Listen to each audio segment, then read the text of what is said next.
This is 5 in 10 from Skywatch TV for Tuesday, October 10th, 2023. I'm Derek Gilbert. Topic number 5, again today, of course, is Israel. As of this recording, Monday midday, the death toll in Israel from the attack by Hamas is over 800 Israelis. Several hundred in the Gaza Strip also reported dead. Thousands injured on both sides. On the first night of battle, Saturday night, it's now reported there were gun battles between Israeli forces and Hamas terrorists in 22 locations, mainly in the south in the Negev border communities along the border fence with Gaza, that rave in southern Israel, a concert for peace on the border in the desert along the border between Israel and Gaza was it was a massacre.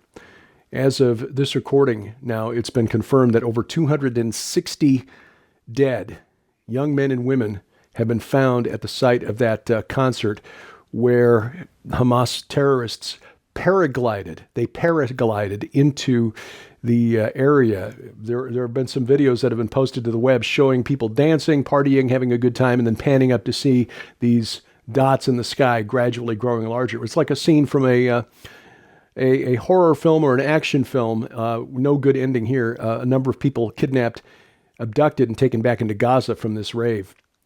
No word yet on any operations to try to recover those who are being held in the Gaza Strip. Between Palestinian Islamic Jihad and Hamas, there are some 130 Israelis who are claimed to have been abducted and being held in the Gaza Strip right now. CNN reports that at least 9 U.S. citizens have been killed. That number is expected to rise. Prime Minister Benjamin Netanyahu issued a warning to the people of Gaza on Sunday, urging them to evacuate immediately because Israel is preparing to respond with full force. This may be underway by the time you watch this, of course. This may be the intention of Hamas. Hamas may be hoping to provoke, through these horrific images that have been shared through social media, provoke Israel into a rather muscular response. It has been reported that Hamas was telling Gaza residents to ignore the Israeli warnings, that this was just intended to stoke fear.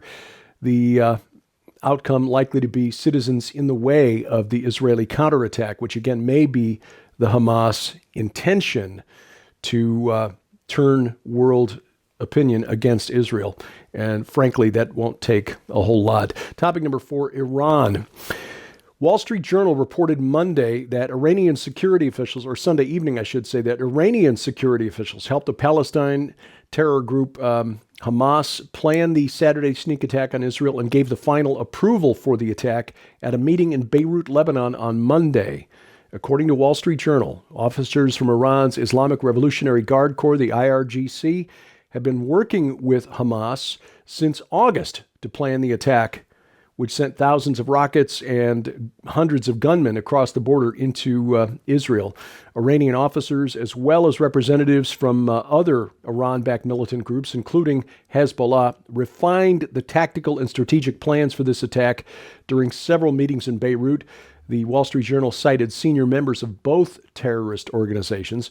The overall plan, according to Wall Street Journal and its sources, to wage active war with Israel on all fronts, to close in with the help of Hezbollah and the Popular Front for the Liberation of Palestine. Hezbollah coming from the north across the Lebanese border, and the Popular Front in Judea and Samaria, what the world calls the West Bank. U.S. officials have not confirmed the report. Secretary of State Antony Blinken saying in an interview Sunday that he's seen no information to confirm this.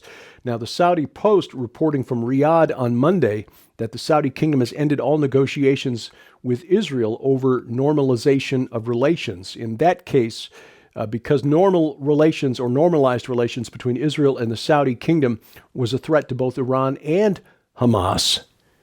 They've already achieved one of their main strategic goals in this confrontation within the first 48 hours. Topic number 3, helping Hamas. I told you yesterday about the $6 billion in frozen Iranian assets freed up by the Biden administration just last month.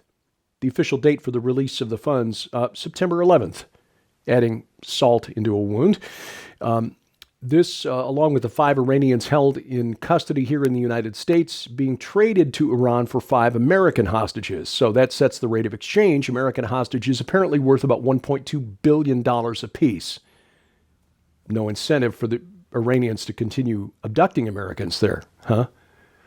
Anyway, Washington Free Beacon reported back in August, and again, this is another story that I should have caught then, but not wanting to fixate too much on news from Israel, yet now this is obviously much bigger than it was, or it seemed to be at the time.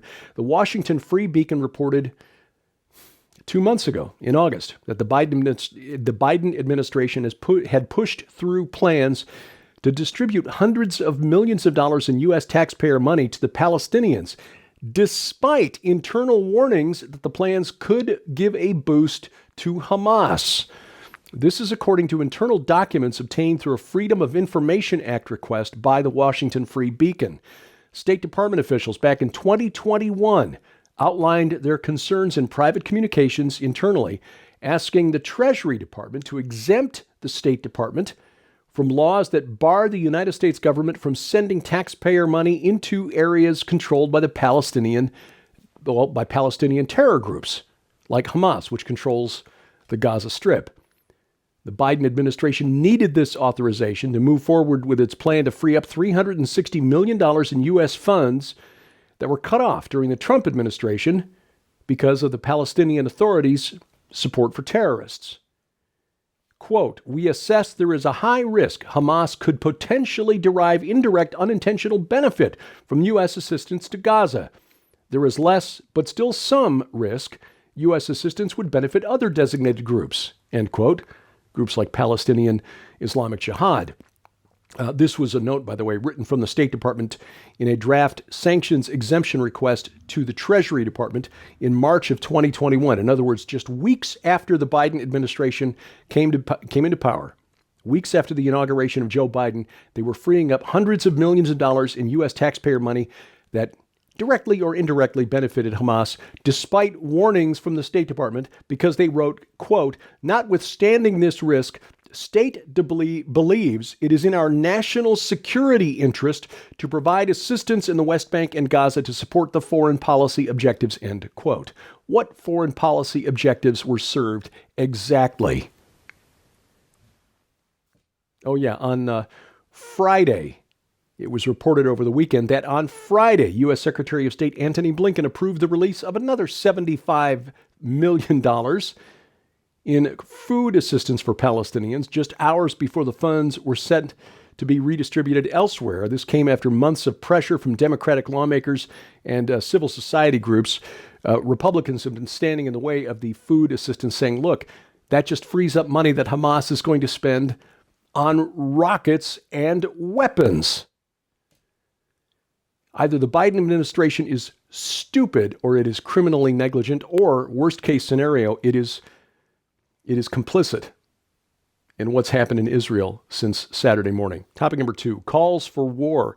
The USS Gerald Ford and Carrier Strike Group 12 moving to the eastern Mediterranean in support of Israel, but beyond that, we don't know what may happen. We do know this: there are prominent voices here in the United States calling for open war with Iran because of Iran's support for Hamas. And now with the Wall Street Journal report coming to light, these calls will likely increase. John Bolton, former national security advisor, presidential candidate Nikki Haley, former governor of South Carolina, both openly calling for direct war with Iran. As I said yesterday, we may look back on these days as the early days of World War III. Pray that it is not so. Coming up, UN. It actually stands for useless ninnies. I'll explain why next on 5 and 10. Well, ladies and gentlemen, we want to make sure you know how you can get your copy of this incredible new book in the Before Genesis Master Collection. When you order the Before Genesis Master Collection from the SkywatchTVStore.com, you'll receive the brand new book, Before Genesis, The Unauthorized History of Tohu, Bohu, and the Chaos Dragon in the Land Before Time by Dr. Thomas Horn and Donna Howell. In this phenomenal new work, you'll learn about the debate raging between the Old Earth and the Young Earth creationist groups, what the Earth was like during the without form and void era of Genesis 1-2. How ancient archaeological sites like Göbekli Tepe and the doorway of the serpent point to an intelligent race of beings on earth alive before the time of Adam and under Lucifer's fallen influence. And for the first time ever, the conclusion to the events of Genesis that merges all contributing voices from not only the young and old creationist groups, but the scientific community as well, into one balanced and agreeable climax. But that's not all. You'll also receive the amazing DVD, What Lies Beneath, The Lost Secrets of the Watchers Below Göbekli Tepe, featuring archaeologist and author Dr. Aaron Judkins and best-selling author Derek Gilbert as they reveal Göbekli Tepe's historical use as a place of watchers worship, the evidence of a cult that venerated human skulls and reptilian creators, and the links between the god of Göbekli Tepe and the Bible. Also included in this must-have master collection are the digital, downloadable e-book versions of the Earth's earliest ages, Unearthing the Lost World of the Cloud Eaters, and the Apocrypha, including the Book of Enoch. These 3 masterpiece works will be available for download immediately when you place your order for the Before Genesis Master Collection and are being included in this offer absolutely free. All of these items hold a retail value of over $85. Yours now for your donation of only $35 plus shipping and handling. So don't delay. You can scan the QR code on your screen using the camera app on your phone for instant access to this special opportunity. You can also visit us at skywatchtvstore.com or call 1-844-750-4985 and ask for the Before Genesis Master Collection right now. Item number 1 today, if there is such a thing as a multiverse, multiple timelines, we are undoubtedly living in one of the stupidest of all possible timelines. I know it's probably not very Christ-like for me to say it this way, but I just, when things are breaking around the world like what we see over the last 48 hours, hundreds dead, thousands wounded, actually more than 1,000 dead now in the conflict that erupted Saturday morning. The United Nations, which is ostensibly an organization to promote world peace, cooperation between the nations of the world. The United Nations found time on Sunday, in the middle of this conflict, this spreading conflict, to inform us that it was International Lesbian Day. And it's crucial that you understand that trans lesbians are lesbians too.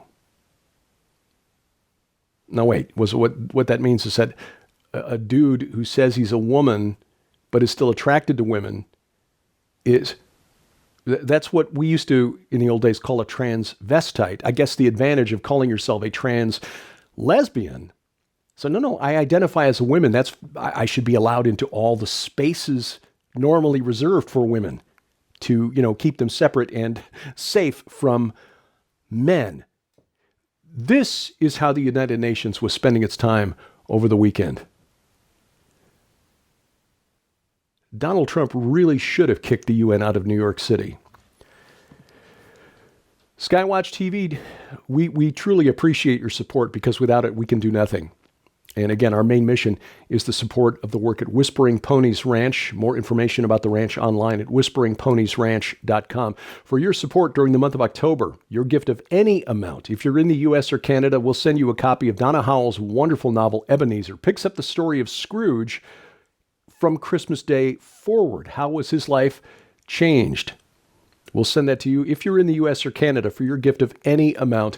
You can find out more at our website, skywatchtv.com. Look for the red donate button. Go to skywatchtvstore.com and follow the link there. Or you can call us toll-free during business hours, 844-750-4985. And thank you.